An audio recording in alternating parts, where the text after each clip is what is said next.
അപ്പോസ്തലനായ പൗലൂസ് എബ്രായർക്ക് എഴുതിയ ലേഖനം 13-ാം അധ്യായം. സഹോദരപ്രീതി നിലനിൽക്കട്ടെ, അതിഥി സൽക്കാരം മറക്കരുത്. അതിനാൽ ചിലർ അറിയാതെ ദൈവദൂതന്മാരെ സൽക്കരിച്ചിട്ടുണ്ടല്ലോ. നിങ്ങളും തടവുകാർ എന്ന പോലെ തടവുകാരെയും, നിങ്ങളും ശരീരത്തിലിരിക്കുന്നവരാകിയാൽ കഷ്ടമനുഭവിക്കുന്നവരെയും ഓർത്തുകൊള്ളുവീൻ. വിവാഹം എല്ലാവർക്കും മാന്യവും കിടക്ക നിർമ്മലവുമായിരിക്കട്ടെ. എന്നാൽ ദുർനടപ്പുകാരെയും വ്യഭിചാരിണികളെയും ദൈവം വിധിക്കും. നിങ്ങളുടെ നടപ്പ് ദ്രവ്യാഗ്രഹമില്ലാത്തതായിരിക്കട്ടെ, ഉള്ളതുകൊണ്ട് തൃപ്തിപ്പെടുവീൻ. ഞാൻ നിന്നെ ഒരു നാളും കൈവിടുകയില്ല, ഉപേക്ഷിക്കുകയുമില്ല എന്ന് അവൻ തന്നെ അരുളി ചെയ്തിരിക്കുന്നുവല്ലോ. ആകയാൽ കർത്താവ് എനിക്ക് തുണ, ഞാൻ പേടിക്കുകയില്ല. മനുഷ്യൻ എന്നോട് എന്ത് ചെയ്യും എന്ന് നമുക്ക് ധൈര്യത്തോടെ പറയാം. നിങ്ങളോട് ദൈവവചനം പ്രസംഗിച്ച് നിങ്ങളെ നടത്തിയവരെ ഓർത്തുകൊള്ളുവീൻ. അവരുടെ ജീവാവസാനം ഓർത്ത് അവരുടെ വിശ്വാസം അനുകരിപ്പീൻ.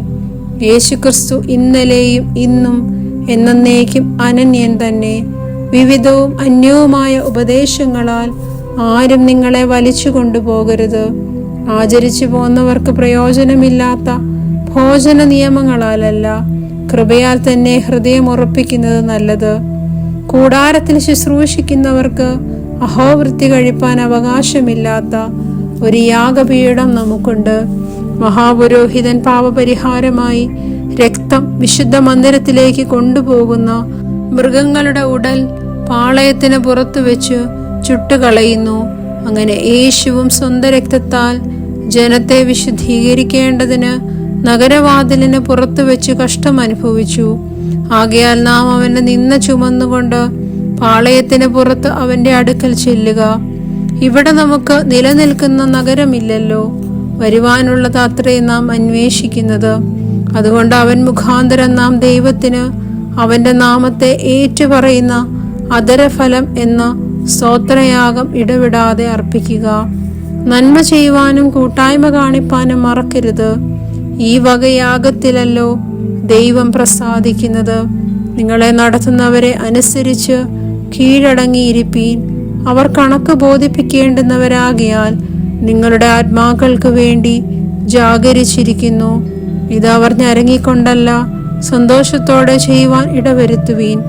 അല്ലാഞ്ഞാൽ നിങ്ങൾക്ക് നന്നല്ല. ഞങ്ങൾക്ക് വേണ്ടി പ്രാർത്ഥിപ്പീൻ. സകലത്തിലും നല്ലവരായി നടപ്പാൻ ഇച്ഛിക്കൊണ്ട് ഞങ്ങൾക്ക് നല്ല മനസാക്ഷിയുണ്ടെന്ന് ഞങ്ങൾ ഉറച്ചിരിക്കുന്നു. എന്നെ നിങ്ങൾക്ക് വേഗത്തിൽ കിട്ടും. കിട്ടേണ്ടതിന് നിങ്ങൾ പ്രാർത്ഥിക്കണമെന്ന് ഞാൻ വിശേഷാൽ അപേക്ഷിക്കുന്നു.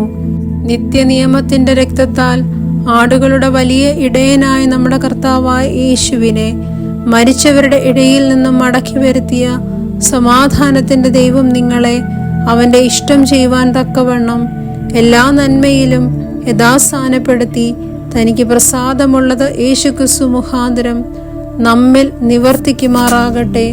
അവന് എന്നേക്ക് മഹത്വം. ആമേൻ. സഹോദരന്മാരെ, ഈ പ്രബോധന വാക്യം പുറത്തുകൊള്ളുവീനെന്ന് അപേക്ഷിക്കുന്നു. ചുരുക്കമായിട്ടല്ലോ ഞാൻ എഴുതിയിരിക്കുന്നത്. സഹോദരനായ തീമോഥെയോസ് തടവിൽ നിന്നും ഇറങ്ങിയെന്ന് അറിവീൻ.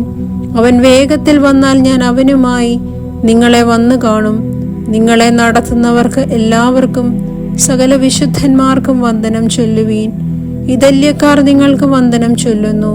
കൃപ നിങ്ങളെല്ലാവരോടും കൂടെ ഇരിക്കുമാറാകട്ടെ. ആമേൻ. ദൈവമേ, സ്തുതി നിനക്ക് യോഗ്യമാകുന്നു. ബാറക്കിമോർ.